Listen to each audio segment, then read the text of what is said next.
Queridos alumnos, queridas alumnas, ¿cómo están? Dios les bendiga. Muy bendecido día para cada uno de ustedes. Bienvenidos y bienvenidas sean a su clase de libros poéticos y sapienciales. Bueno, en esta clase concluiremos todo lo que tiene que ver con Job, con este libro que estamos siguiendo esta forma creativa e ingeniosa de acercarnos y de conocer los grandes temas y las grandes circunstancias que se abarcan en el libro de Job. Y bueno, me parece que va a ser fundamentalísimo para que ustedes más o menos conozcan este panorama y la tesis fundamental que el autor del libro de Job plantea. Vamos a continuar entonces con la lectura de esta entrevista y nos quedamos en uno de los temas más sensibles que tiene que ver con por qué Dios no interviene eh, en estos aspectos, ¿verdad? ¿Por qué tolera las injusticias? Estábamos viendo, nos quedamos en ese punto que decía bueno, cuando el pobre o una desgracia viene de repente, Dios se burla de los inocentes. Bueno, nos quedamos en esa pregunta y luego dice el entrevistador, pero Job dice más todavía, afirma que Dios se burla de la desgracia de los inocentes. Estamos viendo que Job no es el paciente, no es el quietito, el que guarda silencio, es un Job que emprende una rebeldía santa, que no está de acuerdo con las circunstancias que le tocan y que llega al grado, ¿verdad? Ya en este paroxismo que a veces todos tenemos cuando ya las cosas te rebasan y las cosas te cubren, ¿viste? Bueno, uno termina diciendo, pensando cosas que no tendría que hacer. Bueno, Job es un hombre que tiene sangre en las venas y que reconoce su propia humanidad y entonces termina diciendo esto, ¿no es cierto? Y dice, ¿usted nunca ha tenido esa impresión? Le hace una contrarrespuesta a la pregunta. Yo sí. Es lo que he querido reflejar en un momento de la obra. El autor plantea un problema que a la luz de un cristianismo nominal, un cristianismo puritano, un cristianismo religioso, ¿no es cierto? No tiene cabida, es chocante. Nadie puede decir cosas feas de Dios, ¿verdad? Porque porque no debería ser. Sin embargo, el autor plantea esto como algo que surge de un hombre que está sufriendo, verdaderamente está sufriendo y que no entiende lo que le está pasando.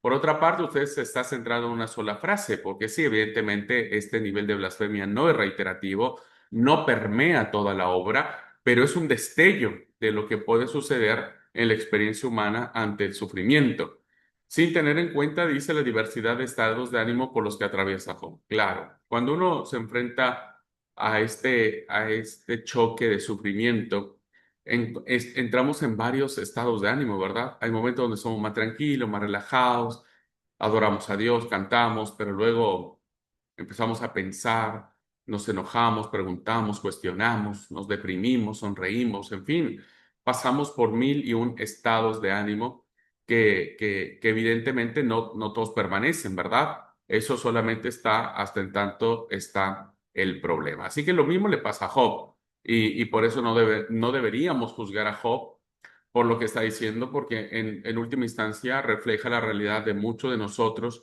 que en esta búsqueda de Dios, en este encuentro de Dios y en estas respuestas que buscamos de Dios, pues de alguna manera afloran. Dice, es claro la solución, es claro que la solución de los amigos no le convence al autor, ¿verdad? Porque los amigos dan recuerden, tres grandes ruedas de discursos y no le convence. O sea, el autor está poniendo en labio de los amigos, ¿verdad? Las frases muy tradicionales que quizá muchos de nosotros planteamos. Ya lo dije hasta el cansancio, Dios así lo quiso y seguramente pecaste por algo y por eso estás pagando tu pecado. Dios está castigando tu pecado. Son las respuestas más tradicionales que encontramos ante las respuestas del sufrimiento. Y entonces la pregunta que le hace el autor es, ¿cuál propone usted? ¿Qué solución propone? Y bueno, llega el momento de hablar un poco acerca de los discursos de Dios, ¿verdad? Y se ha intentado reflejarlo ahora en la segunda parte de la sección poética, ¿verdad? Recuerden que la sección poética es dividida en dos. El diálogo lo de Job con los amigos y la segunda parte es Dios y Job. Bueno, entonces ahora Dios tiene que decir algo. O sea, ya habló mucho Job, ¿verdad? Y está bien, lo merece. Ya hablaron los amigos poniendo su punto de vista, que bueno, aunque no lo aceptamos, aunque lo aceptamos, no estamos de acuerdo. Pero ahora el protagonista con el que inicia toda la historia, ¿no es cierto? Que es Dios, bueno, también tiene que decir algo. Y aquí viene lo desconcertante de la respuesta de Dios. Vamos a verla. Dice, pero en esos discursos resultan desconcertantes la respuesta de Dios en esos discursos, los dos capítulos.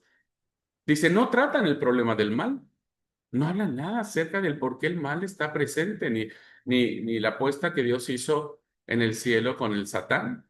Tampoco dice una sola palabra sobre el sufrimiento de Job. Job tiene 1000 preguntas, ¿por qué me ha pasado a mí? Y Dios no le da ninguna respuesta. Es más, no le da ninguna explicación a lo que está pasando.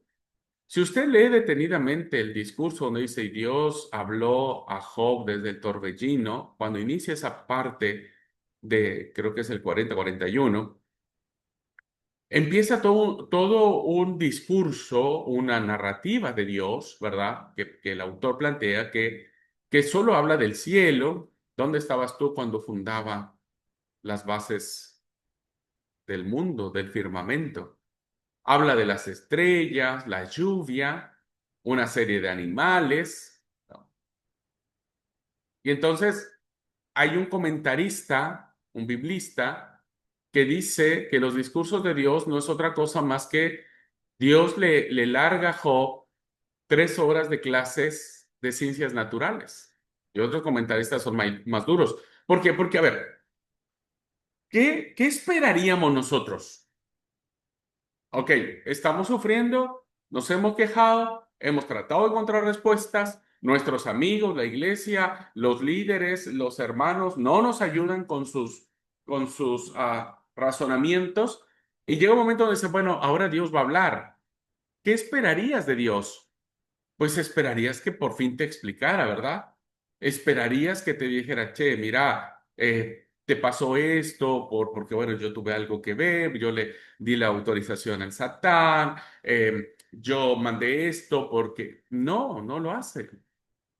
¿Cómo nos sentiríamos nosotros? O sea, Dios empieza a hablar, uno tiene la expectativa y dice, bueno, Dios está hablando, empieza, ¿dónde estabas tú cuando fundaba yo el universo? ¿Dónde estabas tú cuando creaba todos los cielos? ¿Dónde estabas tú cuando las cabras monteses andan por las montañas y le empieza a hablar de animales marítimos, ¿no es cierto? Y uno empieza diciendo, ¿y en qué momento, verdad? ¿En qué momento me vas a responder las preguntas que yo te hice? Dios no se toma el tiempo en la literatura sapiencial, estoy hablando de la literatura sapiencial, Dios no se toma el tiempo para explicar nada. Ahora, corrijo mi propia expresión. No se toma el tiempo para explicar lo que Job quiere que Dios le explique, pero por supuesto que Dios se explica, y por supuesto que Dios habla, y por supuesto que Dios dice algo. Entonces, ¿cómo deberíamos entender todo este discurso, como dijo este biblista, que es un discurso sobre ciencias naturales, no sobre el sufrimiento, ¿no? Vamos a ver si lo descubrimos. Dice, creo que no me han entendido, quizás por culpa mía. Abordé la solución de forma que puede resultar enigmática. Este es el tema, ¿verdad? O sea, nosotros a veces queremos respuestas sencillas, simples, a problemas complejos. O pretendemos soluciones instantáneas, ¿no?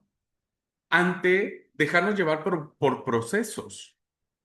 Porque ante un sufrimiento de dolor no nos gustan los procesos, preferimos las soluciones instantáneas. Entonces, Job quiere que sus lectores no encuentren una respuesta simplista de Dios, ¿verdad? Porque en última instancia, hermanos, Dios no se maneja así, se maneja en lo profundo. Por eso la espiritualidad es fundamentalísima, porque solamente en la espiritualidad uno va acercándose a Dios y uno va conociéndolo, uno va penetrando en el misterio de lo divino. Y aquí hace esto es algo propio de Sicre, ¿verdad? Del autor que nos está haciendo elaboró esta entrevista. Dice, recientemente un comentarista, un biblista, un erudito llamado Otmar Kell, ha estudiado los discursos de Dios con una perspectiva nueva y afirma que los discursos encajan perfectamente en la temática de la obra. Y entonces hace una pregunta, ¿verdad? Bueno, los estudios recientes, este biblista llamado Otmar Kell, no mira como el otro biblista que dice que es un discurso sobre ciencias naturales, sino que dice que los discursos de Dios encajan perfectamente, o sea, no están disociados. Dios no está, ¿cómo les diré, hermano? Perdónenme la expresión coloquial, no se está haciendo de la vista gorda, no está no queriendo encarar el problema, por supuesto que sí. Y entonces aquí podemos encontrar un poco la respuesta. Dice, bueno, aquí no entran los libros, está bien, en esta entrevista ficticia, obvio que no conocía Job, diríamos, Job, pues obvio que no conoce a Otmar Kell.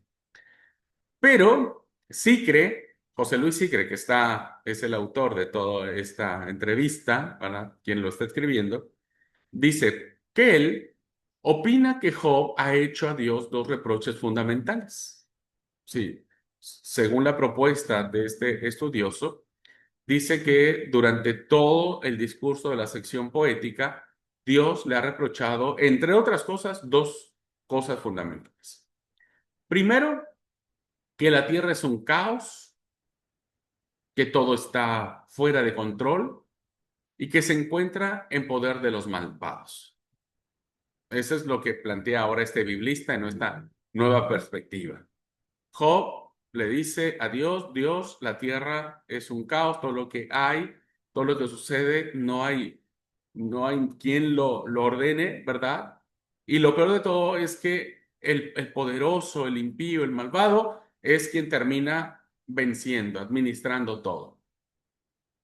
Así que frente a la idea, vamos para acá, frente a la idea del caos, de que todo está en desorden, el primer discurso de Dios, ¿verdad? Que está en el capítulo 40-41, defiende la creación como una empresa sabiamente planeada, haciendo referencia al Dios que crea el cosmos siempre de nuevo y a Yahvé con la imagen del Señor de los animales. La propuesta que nos hace Kell, hermanos, para entender por qué Dios larga un discurso de estas características, es que, según el autor, dice que Dios le está diciendo a Job que que Él es Dios soberano, que Él es Dios creador y sustentador siempre de todo.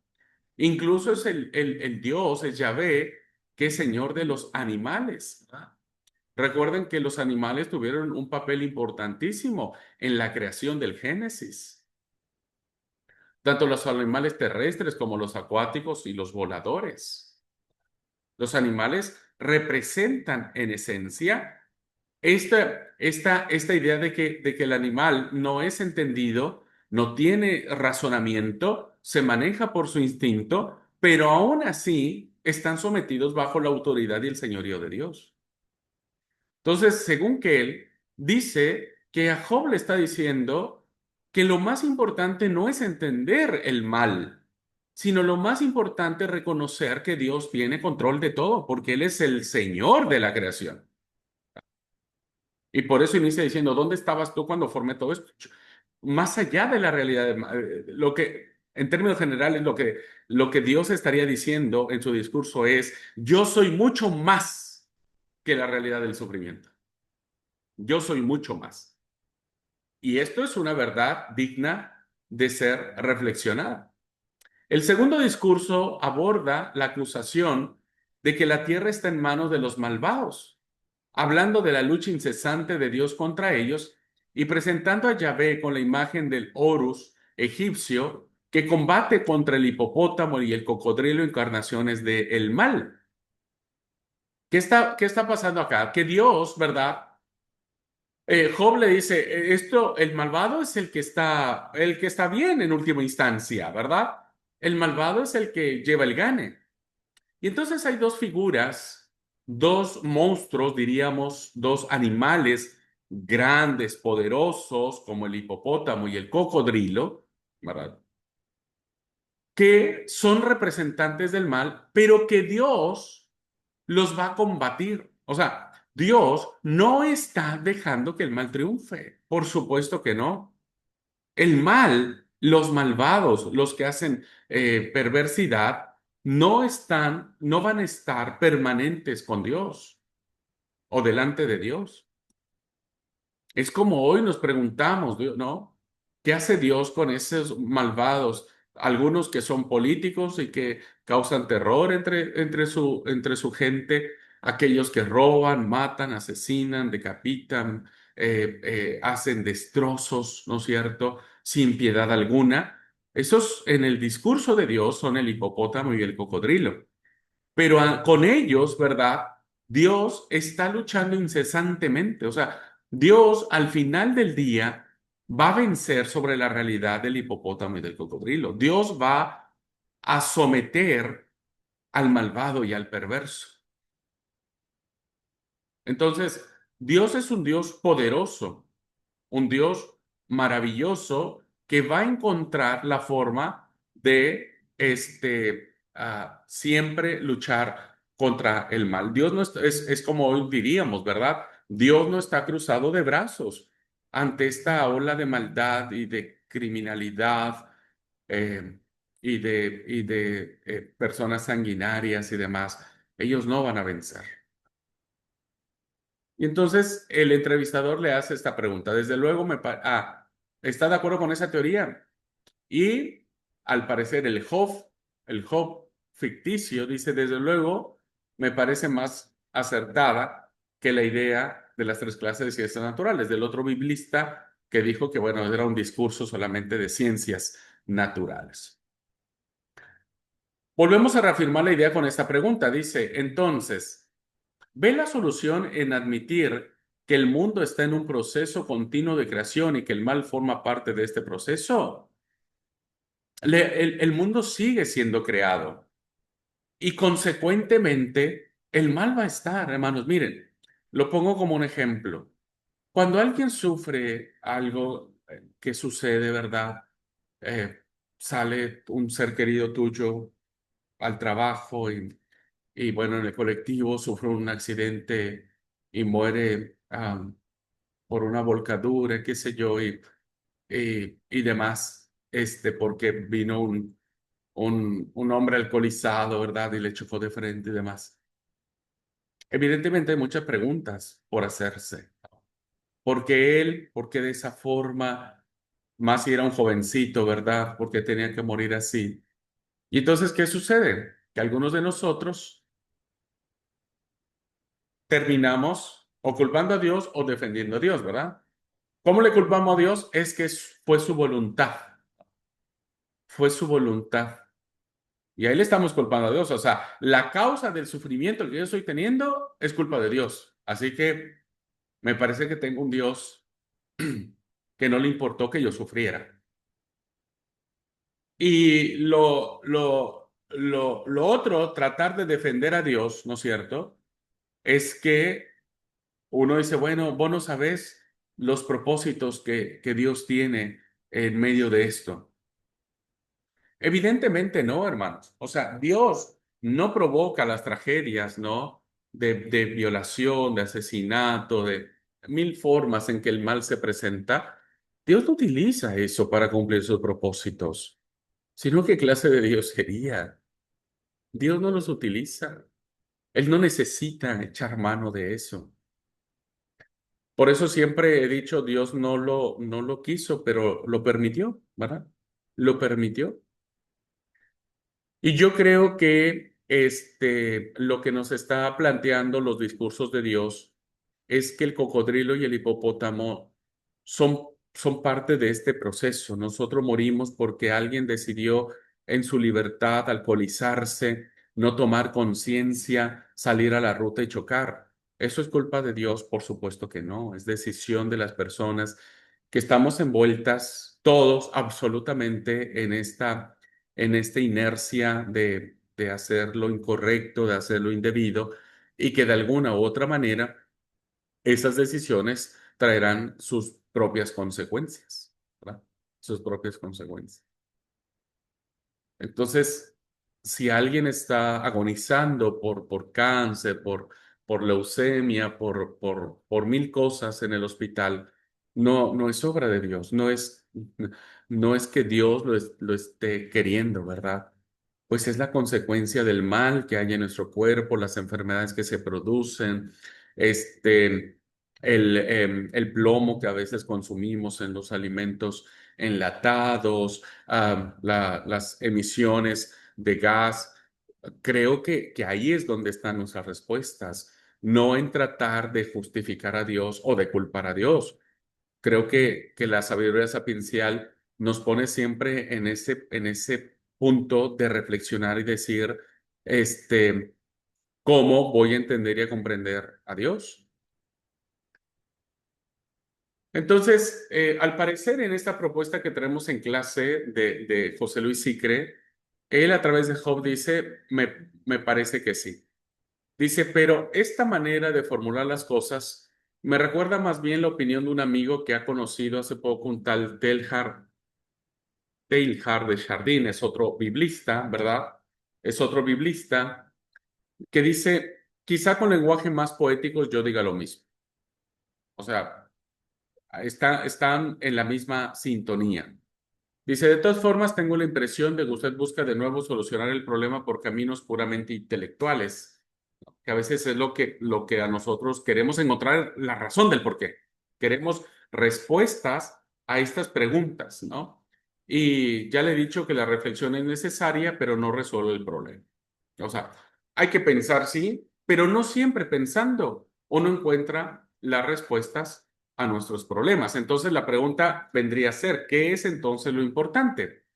Y aquí es donde entra. El tema, hermanos, no es tratar de entender la realidad del mal, sino conocer a Dios. Perdón, hermanos, aquí hay un mosquito que, que bueno, viste, quiere estar en clase, pero ¿cuál es esto? Pues la nueva experiencia de Dios. Una experiencia nueva de Dios, hermanos, que no la tendría Job en este caso, si no bajara los brazos y dijera, está bien, tal vez no me estás dando las respuestas a mis preguntas, pero descanso en tu soberanía y en la promesa de que vos tenés todo el control. Así que una experiencia nueva de Dios, unida a una experiencia nueva de lo que significa ser hombre, de lo que él representaba. Job, con estos discursos, termina reflexionando no solamente, ¿verdad?, en lo que ha vivido en los últimos días, sino quién es él en sí mismo, ¿verdad? ¿Quién es él en sí mismo? Dice, empezando por esto último, el de ser hombre, habrá notado la importancia que le concedo a la naturaleza en los discursos de Dios, ¿no? Cuando habla acerca de los animales, de las estrellas, del cielo. Dice, en esa serie de preguntas interminables y descripciones, lo que pretendo es que el hombre salga de sí mismo, que salga de sí mismo. Dice, fíjese, esto es maravilloso. Dice, ante el problema del mal, corre el peligro de encerrarse en unos límites muy reducidos. Incluso cuando piensa en el mal de la humanidad, termina convirtiéndose en el centro del universo y juzga a todo según sus pobres criterios. Eso es lo malo. Impide una visión global y objetiva. Por eso, el autor fuerza a Job a abrir los ojos y a mirar al mundo exterior, mirar a su entorno, para que olvide un poco de sí y reconozca su pequeñez ante algo que lo supera por completo. Mire, voy a volver un poquito acá y voy a comentar dos cositas. Primero, aquí. Todos debemos tener una nueva experiencia de Dios. Y en el caso concreto, recuerda, estamos en literatura sapiencial. En el caso concreto, ¿verdad? La forma en que la vida y la experiencia de un hombre llamado Job lo lleva a descubrir a Dios, termina siendo lo más importante de la vida. Necesita tener una nueva experiencia de quién es Dios, de lo que Dios significa para él. Si ustedes recuerdan, tal vez lo olvidaron en la clase de espiritualidad del primer año, la primera materia, les di a leer un artículo, ¿verdad?, de Ricardo Barbosa de Sousa acerca de la espiritualidad en el paradigma de Job. Y a veces uno termina reconociendo, ¿verdad?, que este, eh, vemos a Dios solamente como algo o alguien que sí o sí nos tiene que dar algo o actuar siempre a nuestro favor, porque si actúa en contra nuestra, entonces se vuelve nuestro enemigo. Pero mientras actúa a nuestro favor es nuestro amigo, ¿verdad? Pero al final nos damos cuenta que todo tiene que ver básicamente con quiénes somos, ¿no? Y cómo es nuestra relación con Dios, cómo ha sido Dios con nosotros. Y, y cómo nosotros hemos sido con Dios. En lo particular, cuando llego en esos momentos de discutir seriamente con Dios, profundamente con Dios, una charla muy seria con Él, que yo tengo con Él y a veces Él tiene conmigo, al final veo al cielo, ¿viste? Levanto los ojos al cielo y digo, Señor, perdóname, yo sé, entiendo que yo no soy ni tan perfecto como para estar poniéndome en esta situación, ¿verdad? De exigirte algo. O sea, ¿quién sería yo para exigirte nada? Por más difícil que sea mi vida. Pero uno empieza a tener una imagen distinta de Dios. Eso es lo primero que quería comentarles.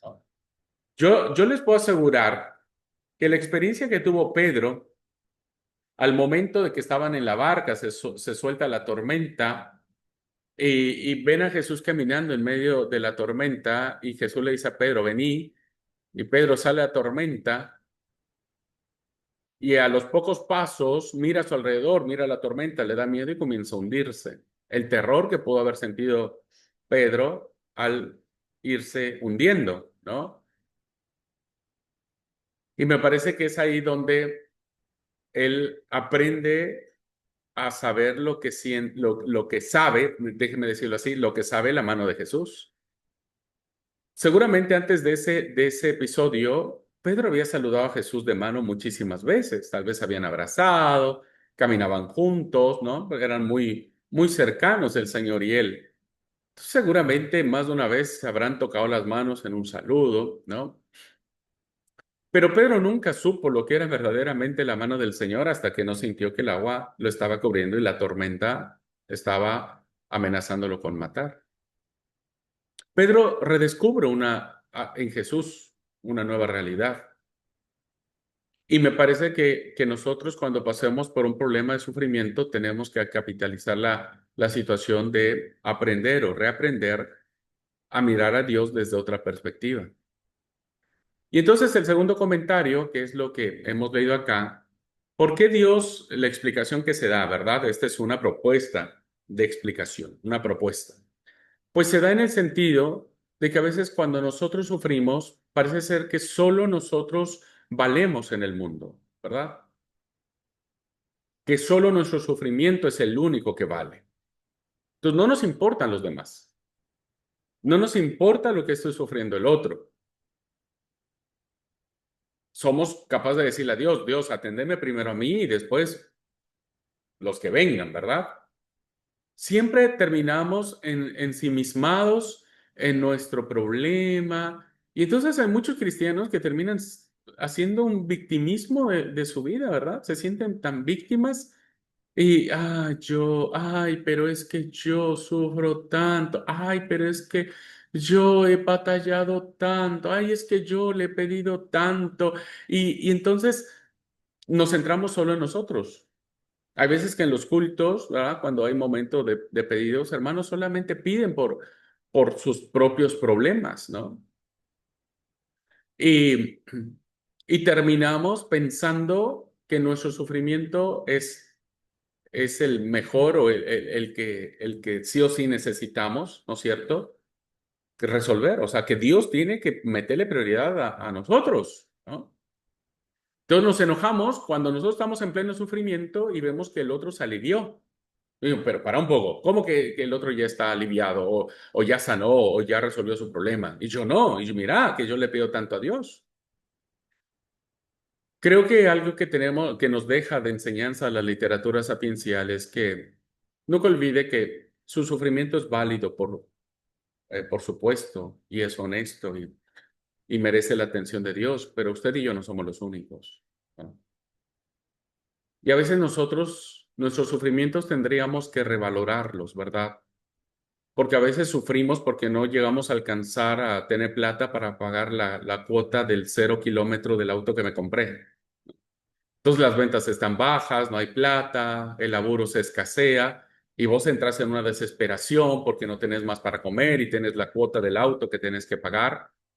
Yo no digo que no esté bien, está bueno si hay que comprarse un auto 0 kilómetros, pero más vale que sí. Pero ¿qué es lo que quiero decir? Que a veces los sufrimientos son tan triviales, ¿verdad? Tan triviales como, bueno, estoy pichado y estoy muy enojado, yo quería ir a Cancún de vacaciones, ¿viste? Y no tuve plata y bueno, siempre ando así y nos andamos quejando porque no podemos ir a Europa a vacacionar. A ese tipo a veces de sufrimientos tan triviales y tan, ¿viste? No sé, no voy a catalogar porque cada uno sabe lo que sufre ni voy a juzgar el tema. Lo que yo digo es que más allá de un sufrimiento real, profundo, sincero, de un sufrimiento que puede ubicarnos en esa situación de decir, realmente estoy sufriendo, ¿no? Bueno, son malas las comparaciones, muy malas. Evito hacerlas.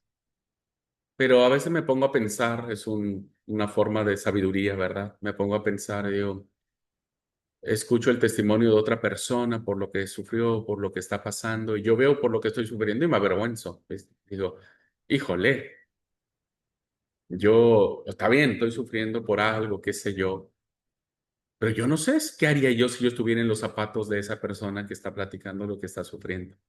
No sé lo que haría, ¿no? Entonces, uno siempre, cuando uno mira hacia el exterior, cuando uno mira hacia afuera, te das cuenta que pues no sos la última Coca-Cola del desierto, no lo somos. Somos importantes para Dios, por supuesto que sí. Pero la importancia de Dios no tiene favoritos, ¿no?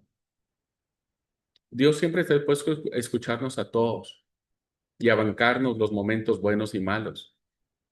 Pero al final, Dios no siempre nos va a dar las respuestas ni las soluciones. El final feliz de Job nos hace pensar de nosotros optimistamente, decir, bueno, voy a aguantar y al final voy a recibir, en vez de un auto 0 kilómetros, voy a tener dos autos 0 kilómetros. No, no, no, no, no, no, no, no, no, no, no. Nada que ver. Ah, ese final tiene su propia interpretación que ahora lo vamos a ver. Sino más bien es decir, bueno, no importa cuál sea el resultado de esto, ¿verdad? No sé hasta dónde va a terminar todo esto. Pero lo que sí sé, y esto lo acuñé, fue una frase que acuñé en una etapa de sufrimiento, entendiendo un poco todo esto que les estoy platicando, es que yo terminé diciendo, pase lo que pase, te sigo amando. Eso es una frase muy desafiante, es muy linda la frase, pero es muy desafiante. Decir, pase lo que pase, suceda lo que suceda conmigo, no dejaré de amarte. Y no dejaré de seguirte. Me voy a enojar, a gritar, voy a vociferar, pero al final del día no, no dejaré de amarte, que, que vuelvo a repetir, es una frase desafiante, pero que nos ayuda a entender el propósito del mal del sufrimiento en la vida. ¿Ok? Muy bien, continuamos. Dice, se considera en este sentido un precursor de la revolución copernicana en la que el hombre deja de ser el centro del universo y hoy le llamaríamos una postura muy humanista, ¿verdad? Bueno, aquí hay una respuesta. Este es un argumento de José Luis Sicre, que lo vierte a través de esta entrevista ficticia. Dice, yo no me considero precursor de nadie, pero estaría de acuerdo con la idea. El centro del universo no es el hombre, sino el universo mismo, como obra global de Dios. Y esto empalma con el segundo camino de solución que indicaba antes, la experiencia nueva de Dios. El error más grande del hombre religioso consiste en creer que conoce a Dios porque lo ha oído hablar mucho de él o le consagra su vida. Usted que conoce la Biblia recordará lo que dice de Samuel cuando era niño. Desde pequeño vive en el templo, más importante de su época, el templo de Silo. Se educa con el sumo sacerdote Elí. Cualquiera podría pensar que Samuel conoce muy bien a Dios. Sin embargo, no es así. Recuerde lo que dice cuando el Señor le habla por vez primera y él lo confunde con Elí. Samuel no había conocido todavía al Señor porque no se le había revelado la palabra del Señor. Habrá advertido la semejanza con la que se le ocurre a Job sus últimas palabras al Señor. Te conocía solo de oídas, pero ahora te han visto mis ojos. Cuando se produce esta experiencia íntima, personal, es cuando finalmente se supera el problema. No se resuelve, se supera. Esta alegoría, hermanos, o esta comparación más bien de la historia de Samuel calza perfectamente en esto. Samuel era un chico, ¿verdad?, que estaba cerca de las cosas de Dios. Estaba con el sacerdote Elí, estaba en el templo, abría las ventanas todos los días, presenciaba los ritos del templo, el sacrificio que se hacía en el santuario, conocía los instrumentos y los utensilios de oro sagrados para el servicio del Señor. Es decir, estaba muy cerca, muy conectado con las cosas de Dios, pero no conocía a Dios. Y ese es el problema. Muchos de nosotros vivimos un cristianismo muy nominal, ¿verdad? Un cristianismo donde pensamos que conocer a Dios es guardar el sábado y defendemos a ultranza la guarda del sábado. No comer chancho, ¿verdad? No celebramos Navidad, no celebramos Halloween, no, este, eh, eh, qué sé yo, otras cosas. Vamos a la iglesia, somos líderes, hacemos muchas actividades para la iglesia, pero al final, ¿verdad? Estamos tan conectados con las cosas de Dios. ¿Por qué? Porque vamos a la iglesia, porque estamos en la reunión de varones, de damas, etcétera. Estamos con las cosas de Dios, pero es muy probable que muchos de nosotros terminemos no conociendo quién es Dios. Nos volvemos religiosos. Y la religiosidad, hermanos, es un punto muy, muy complicado porque la religiosidad solo nos deja ver a un Dios que se puede manipular, un Dios fabricado, un Dios que sí o sí tiene que estar al pendiente de mí, un Dios del que ahora los telepredicadores pregonan mucho, ¿no? En el cual tenés el derecho de decretarles, de arrebatarles, de exigirle a Dios, de reclamarle tu herencia y tonterías de esa naturaleza, ¿verdad? Entonces muchos piensan que hacer eso es conocer a Dios, pero vuelvo a repetir, no por estar en las cosas de Dios uno termina conociendo a Dios. Ustedes tienen que cuidar de no volverse religiosos, ni legalistas ni farisaicos. Ustedes tienen que cuidarse de que su vida sea una vida espiritual, llena de bondad, de ternura, de misericordia, de compasión, de amor, de compañerismo, de tolerancia, de aceptación, de cuidar del otro, de respetar al otro.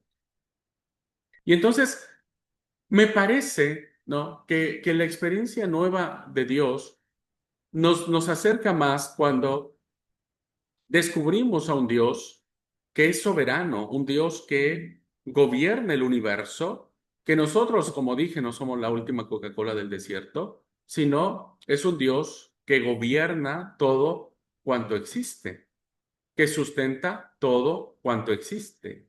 Y por lo tanto, ¿verdad? Nosotros no somos mejor que Dios, ¿no? Por eso cuando se dice de Samuel, ¿por qué Samuel confundió la voz de Yahvé con el sacerdote Elí? Porque aún no se le había revelado la palabra de Yahvé, o sea, él no conocía a Dios. Lo mismo le pasó a ¿cómo se llama? A Job. Job termina diciendo, de oídas te había escuchado. O sea, recuerden cómo inicia el libro de Job. Job, y había en tierra de Uz un hombre justo, bueno, pío, temeroso de Dios, se apartó del mal. Es decir, estaba conectado con las cosas de Dios, pero solo hasta el final del proceso, él reconoce y dice, ahora, recién ahora, mis ojos te conocen. O sea, toda esa religiosidad que no está mal, ¿verdad? Que no está mal, pero toda esa religiosidad termina no siendo el canal adecuado para conocer quién es verdaderamente Dios. Y quienes hemos capitalizado el sufrimiento y no nos hemos victimizado, ¿verdad? Que no andamos por la calle llorando nuestras amarguras, sino que decimos, el Señor dio, el Señor quitó, sea el nombre del Señor bendito. Y reconocemos que Dios es Dios y reconocemos que nada de lo que sufrimos es obra de Él. Por supuesto que no, sino que es parte de esta realidad del mal que está. Nosotros terminamos sometiéndonos a la soberanía de Dios y lo proclamamos como nuestro Dios.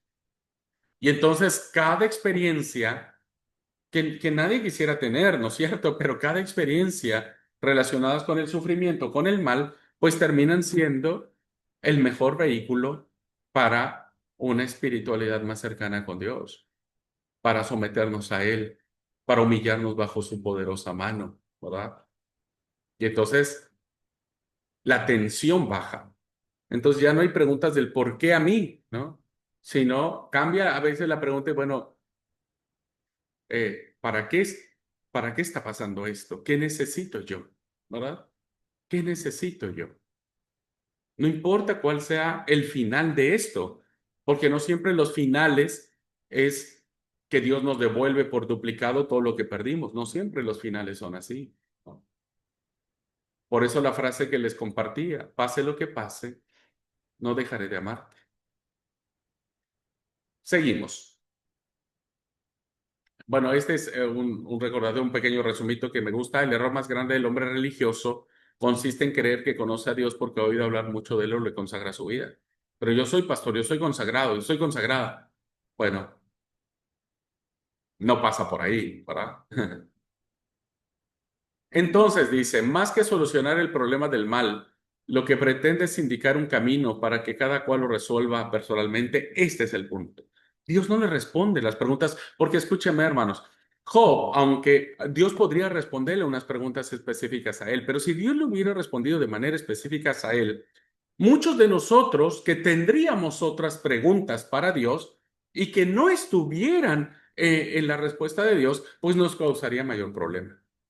Porque uno diría, ah, ok, vos le respondiste a Job y a mí no me ha respondido. Entonces, ahí nos meteríamos en un problema que nadie quiere.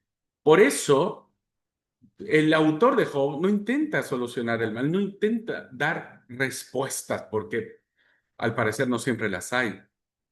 Lo que pretende es que cada uno resuelva desde su foro interno, desde su compromiso, qué quiere hacer con Dios.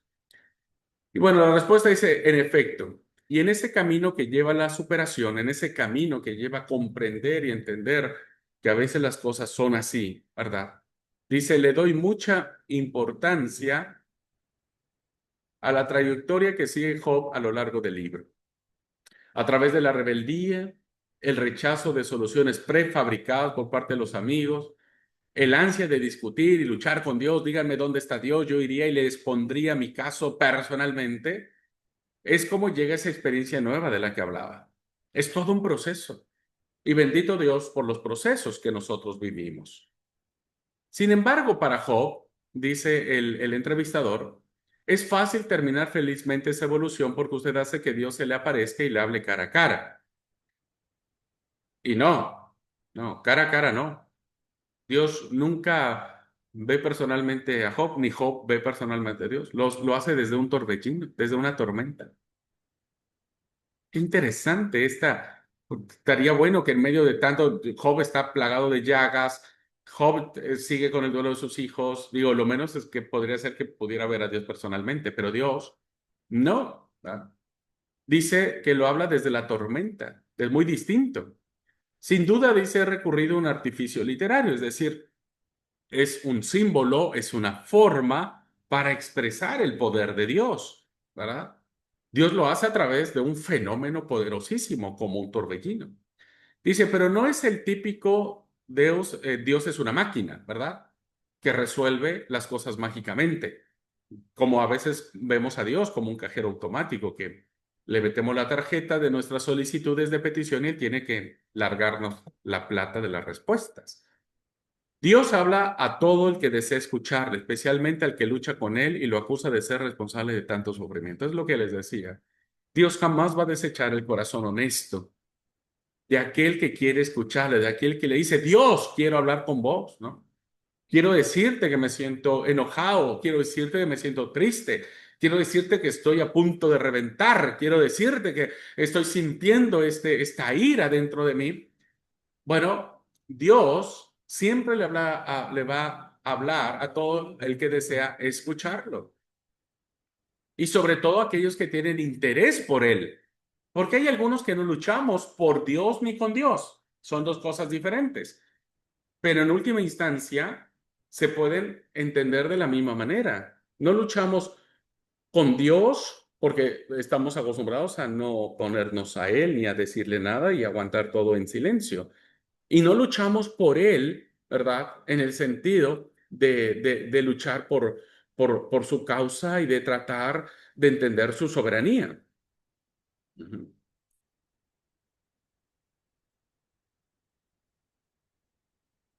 Si usted tiene que una charla pendiente con Dios y tiene que sacar toda esa presión que está dentro, yo le recomiendo que lo haga. Yo recomiendo que lo haga. Charle con Dios, con todo lo que tenga dentro. No busque las palabras apropiadas ni la actitud correcta. Muéstrese como es, porque Dios siempre va a valorar la honestidad de lo que somos. Y a partir de ahí iniciará un proceso, ¿ok? Tal vez Dios no le dará respuestas, porque tampoco es que Dios le va ni en sueños ni en nada, pero habrá cosas que usted va a sentir, ¿verdad? Y que van a ser diferentes. Dice, mucha gente tiene una impresión contraria a la del silencio de Dios. Yo siento gran respeto por las opiniones ajenas, pero cuando oigo decir que Dios calla, pienso que se debe a que el hombre también se ha callado. Comienza rezando, orando, suplicando, preguntando, acusando. Luego se calla quizás por cansancio, como si Job, después del diálogo con los amigos, se sumiese en el silencio. Comprendo esa postura, pero no la comparto. Hay que luchar hasta el último momento. A veces eh, entiendo el silencio de Dios en la perspectiva de la espiritualidad, pero a veces hay que seguir hablando con Dios, ¿verdad? Y no callarnos.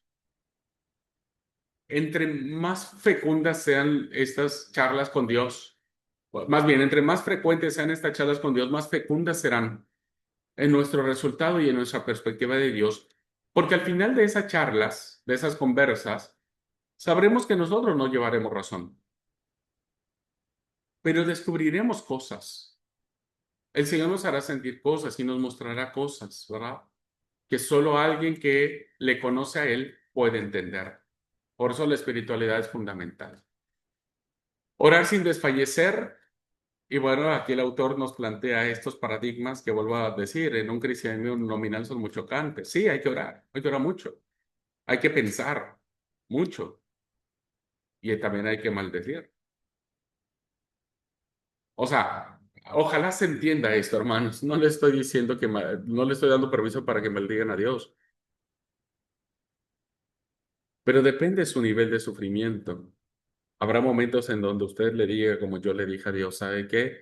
Vos por tu camino y yo por mi camino. No te necesito a vos, ni creo que vos me necesites a mí. Nadie en su sano juicio pensaría que el pastor y director del seminario haya llegado un momento en su vida en tener que decir algo malo con Dios, ¿no? Que eso significa maldecir. Maldecir es decir algo que no está bien y decirle, no me interesas más, ¿no? Eso, eso, hermanos, no se nos enseña a decir. Durante mucho tiempo lo guardé como sintiera vergüenza yo de haberlo hecho, ¿verdad? De haberlo dicho. Pero después de conocer Job, ¿no? Y verlo desde otra perspectiva y bueno, ver ahora que Dios no me ha castigado, sino que me ha bendecido en el ministerio que Él me ha puesto, me doy cuenta que siempre hay que hablar con Dios, ¿verdad? Después Dios arregla, las cosas se calman, se piensa con claridad y se sigue adelante. ¿Ok? Dice todo hasta que Dios se harte y hable. Bueno, esta es una interesante propuesta de espiritualidad, ¿no? Nosotros tenemos que clamar tanto hasta que Dios diga, listo, basta ya, te voy a decir, ¿no? Algo, pero te voy a decir. Y, y creo que Dios lo hace, ¿eh? O sea, Dios, cuando uno dice, bueno, Señor, ya, basta, o sea, ¿qué pasa? Y a veces pasa que te habla a través de una circunstancia, te habla a través de una persona, de un sermón, de un pasaje bíblico que estás leyendo, de una canción, a través de una actitud de tu hijo, de tu hija, de tu esposo, no sé. Dios siempre habla, ¿no? Pero hay que insistir hasta que Dios algo nos diga, ¿no? No lo que nosotros querramos escuchar, sino qué pensás, Dios, eso quiero saber, ¿qué pensás? ¿No? Bueno, supongamos que sea cierto. ¿Por qué no terminó la obra en este momento cuando Job se encuentra con Dios y afirma conocerlo de forma nueva? El epílogo, es decir, el final, ese donde y Job recibió lo doble que tenía de animales, de bueyes, de asnos, y tuvo muchos hijos y tres hermosas hijas, Sesia, Karen Apush y Jemima. La pregunta es, ahí hubiera quedado bien, ¿verdad? Donde dice, ok, acá resuelvo el problema. No había necesidad de hacer un final feliz como cuento de hadas. Y hace la pregunta, ¿por qué? Ay, que voy acá. Dice, ¿por qué? Dice, porque resulta un final demasiado feliz. Es decir, ¿cómo termina la historia después de todo el suceso y todas las emociones como montaña rusa? Bueno, Dios termina dando la razón a Job frente a sus amigos. Le dice, miren, yo estoy re enojado con usted, le dice a los amigos de Job, porque el único que habló bien fue mi siervo, o sea, fue Job. ¿Ah? Fíjense, al final Dios lo defiende, aun cuando Job le dijo hasta lo que no a Dios, ¿no? Pero al final, Dios sabe que Job ha hablado desde la honestidad de su corazón. Le devuelve las antiguas posesiones por duplicado. Bueno, primero, pensemos, el tema de los amigos me parece importante. Aunque en este debate no se llegase a una solución alguna, porque no encontraron la respuesta correcta, ni Job ni los amigos de Job, debía quedar claro cuál de las dos partes tenía más razón. O sea, al final de la historia, ¿quién tuvo la razón? Y Dios inclina la balanza y le da la razón a Job. Que esto es importante. Por eso digo, qué importante es no escudarnos en los discursos religiosos, sino más bien en la honestidad de un corazón que busca con ahínco a Dios, que busca su amor, su benevolencia, pero que en el camino, en el proceso, nos encontramos con este tipo de emociones, con este tipo de preguntas, ¿no? Creo que al final Dios siempre nos daría la razón. La pregunta sigue diciendo el entrevistador, pero es muy duro con los amigos. Los acusa de haber hablado mal de Dios. Y la respuesta es clara, y por supuesto, pues lo han hecho, ¿no? Sin mala intención, pero lo han hecho. Lo sucede hoy. O sea, la gente que se acerca a darnos la condolencia y demás, no lo hace con mala onda, o sea, no lo hace mal, ¿no? Pero, pues terminan diciendo y haciendo lo contrario a lo que Dios quiere. ¿Qué significa hablar bien de Dios? Esa sería una pregunta. ¿Repetir que es bueno, justo y omnipotente? ¿Eso sería hablar bien de Dios? Y aquí viene una realidad interesante. Dice, ante una persona que sufre y que está sufriendo un dolor profundo una herida terriblemente dolorosa, hay veces en que la única manera de hablar bien de Dios es no hablar de Dios. Es no hablar de Dios. Qué interesante, hermanos. Yo se los he dicho cuando he ido a velorios y han sido velorios muy difíciles, ¿verdad? A sepelios muy dolorosos. Cuando alguien le empieza a decir al padre, a la madre, al esposo, a la esposa, al hijo, ¿no?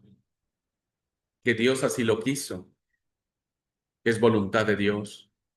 Hermanos, como dije, el endeudado no te va a decir, pero llegó un día en donde estuvimos en un sepelio muy doloroso y, y, y la mamá, ¿no es cierto?, me llamó y me dijo, pastor, por favor, ayúdeme a que nadie se me acerque, que nadie me diga nada, no los quiero escuchar, no quiero que me digan que esto es voluntad de Dios, no quiero que me digan eso, porque yo no quiero tenerle bronca a Dios, porque yo no entendería por qué Él quiso que sucediera esto, ¿verdad?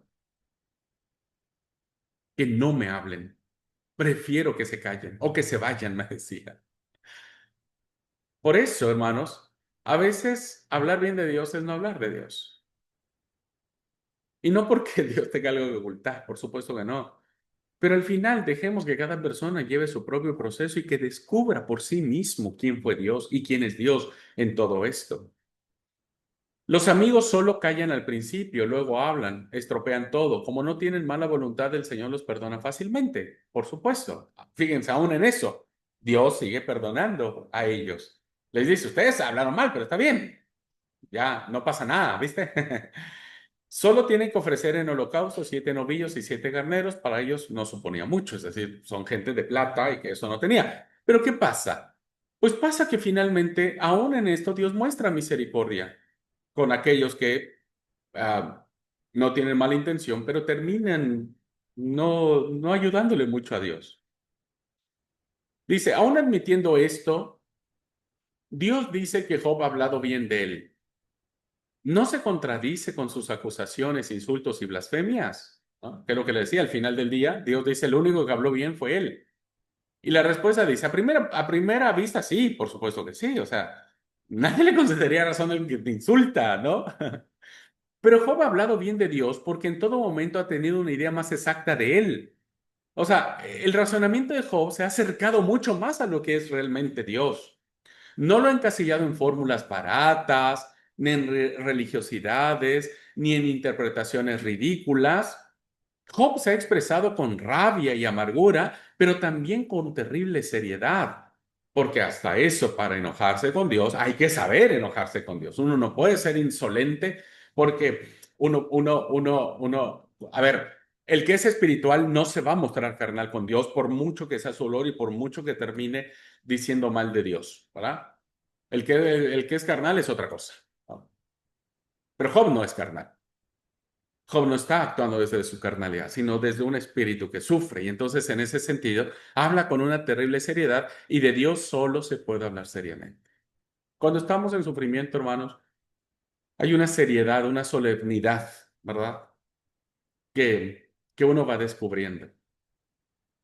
Yo últimamente, a veces cuando, en la última ocasión que le dije a Dios que estaba enojado, en el momento me reía con él y me decía, yo sé, yo ya me conoces, le digo, pero estoy muy enojado con vos, muy enojado. Y me sonreía así como diciendo, ¿y qué quiere que te diga, Señor? ¿Por qué? Porque hay que tener respeto también, ¿no? No es una actitud de sacar la espada y querer matar a Dios, por supuesto que no.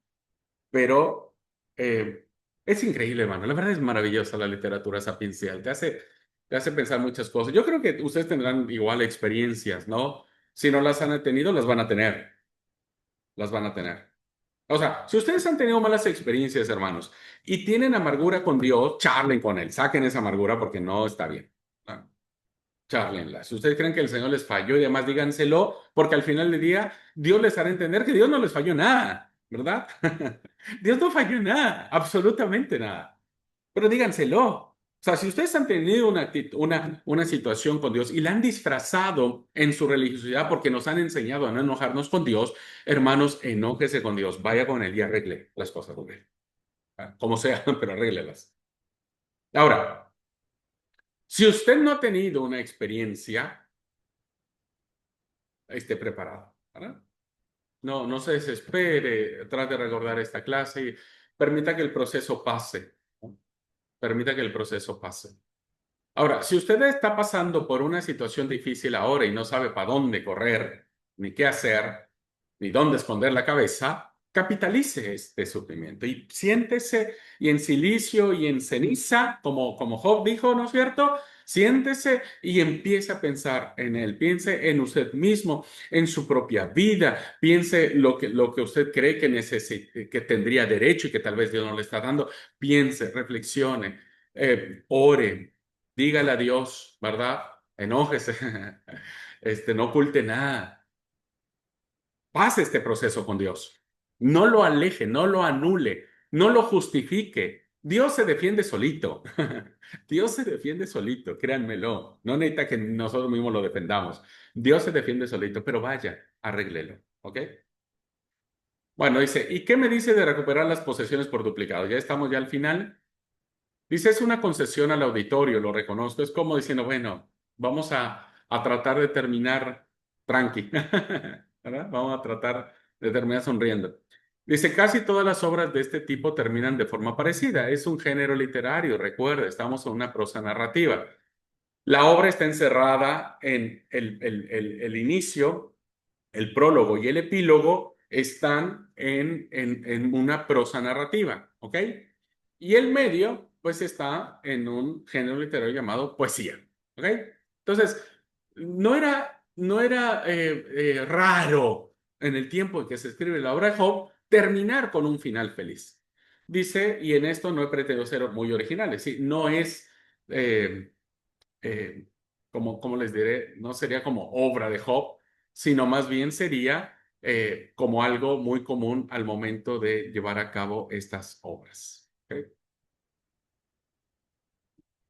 Dice, pero hay cosas que resultan hirientes. Vamos a ver, vamos a analizar un poquito el epílogo. Se puede resultar simpático que las 7,000 ovejas que tiene Job al principio se conviertan en 14,000. O que los 3,000 camellos se conviertan en 6,000. Pero los hijos no se sustituyen como las ovejas y los camellos. Dice, usted los mata al principio, es decir, los mata en el sentido de que narra que en el prólogo, ¿verdad?, de la obra, los hijos de Job mueren todos. Dice, usted al principio los mata, pero luego les da unos de repuesto y Job está muy feliz, o sea, como diciendo, está bien, una oveja, está bien, se puede reemplazar, se murió una y nace otra y nos quedamos con la otra, pero los hijos no pueden compararse. ¿Cómo resolver esto? Bueno, el autor es interesante lo que dice. Reconozco que es duro de admitir, pero no se me ocurría otra solución. No podía dejar a Job solo. Tampoco podía resucitar a sus hijos del principio. Eso era imposible. O sea, no puede decir, bueno, y Dios también resucitó a los hijos. Pues ya. Lo que pasó, pasó. Eso es interesante, ¿no? En la sabiduría. A veces lo que pasa, pasa, hermanos. Ya no se puede recuperar, ¿verdad? Ya no. Así que entre todas las soluciones, la que se propone parece la menos mala. O sea, no podemos a veces volver al principio. Cuando las cosas suceden en nuestra vida, hermanos, no siempre terminan siendo igual que como era antes. Siempre hay cambios. Buenos o malos, ¿no es cierto? Para bien o para mal. Por lo regular, pienso, hermanos, que en la experiencia de esto es para bien, pienso yo, ¿verdad? He asistido, por ejemplo, a sepelios donde los niños chiquititos o jovencitos lloran por la pérdida de su papá o de su mamá. Y es muy doloroso eso, decir, híjole, qué terrible es. Pero ustedes saben que al paso de los años, bueno, me encuentro, sí, ¿qué pasó con tu papá? Y no, se casó otra vez y bueno, ahora ya tengo otro hermanito y cada uno pues hace la vida, ¿verdad? Eh, qué sé yo, no sé, hermanos. Pienso que, como dice un dicho popular, tiempo al tiempo, ¿verdad? Tiempo al tiempo. Eh, y pienso que Muchos quisiéramos que las cosas retrocedieran en el tiempo y volver a donde empezamos, pero bueno, no siempre se puede. No siempre se puede. Pero creo que con el paso del tiempo Dios no sé si nos da cosas iguales o parecidas, o nos da am, cosas que, que puedan llenar un poco, ¿verdad? Un poco. Yo no digo todo, pero sí un poco esos vacíos. Ah, creo que la vida es así. ¿Qué aporta a su enfoque del problema el mensaje cristiano? A su enfoque el mensaje cristiano. Dice, eso tendría que preguntárselos a los evangelistas, a Pablo, al mismo Jesús, quienes quizás se enfocasen el tema de forma distinta. Ellos creían en la resurrección, ¿verdad? Decir, bueno, ten esperanza porque tu familiar va a resucitar. Cosa que en el tiempo de Job pues, nos habla de la resurrección. La resurrección de los muertos viene a ser ya más en la época persa. Eh, y eso modifica algunas cosas de manera esencial. Pero no negaría que mi postura puede ser válida en muchos casos. Recuerde que Jesús ofreció oraciones y súplicas a gritos y con lágrimas al que pudo salvarle de la muerte y Dios lo escuchó, pero después de aquella angustia. Lo dice la carta a los hebreos, ¿verdad? Dios con oraciones y súplicas, gritos y lágrimas. Bueno, el Hijo de Dios también vivió esta misma experiencia y creo que es interesante este punto de vista que nos plantea el autor, citando la carta a los hebreos. Bueno, dice, ¿cómo la conoce aquí no entran los libros? Bueno, eso ya, es eh, un recurso literario de la entrevista. Se supone que están entrevistando a Job donde todavía no existía ni Pablo ni Jesús, pero bueno, espero que se entienda que es una ficción literaria. Dice, una última pregunta. ¿Escribió su libro pensando que lo leyese mucha gente o un grupo reducido? Y por las características del libro, hermano, y miren, hoy lo podemos decir, la mayoría de los miembros de nuestra iglesia y nosotros mismos no hemos leído todo el libro. Por eso parece ser que fue pensado para un grupo muy reducido. Dice, entonces eran muy pocos los que sabían leer una obra tan extensa como la de Job. Imagínense, hoy nos cuesta trabajo con todos los recursos. Pues imagínense tener un rollo con los 40 y tantos capítulos de Job, que no eran capítulos, pero bueno, con todos esos capítulos, había que tener tiempo y ganas para leer. El libro es largo, denso, incluso a personas cultas de su época les resultará pesado. Y bueno, pensando en esta situación de que el libro de Job puede considerarse difícil de entender, ¿no es cierto? Eh, Se concedió la entrevista. Y hemos abordado el libro de Job desde esta perspectiva. Espero que haya sido interesante para ustedes, que haya yo podido ser claro en la propuesta, ¿verdad?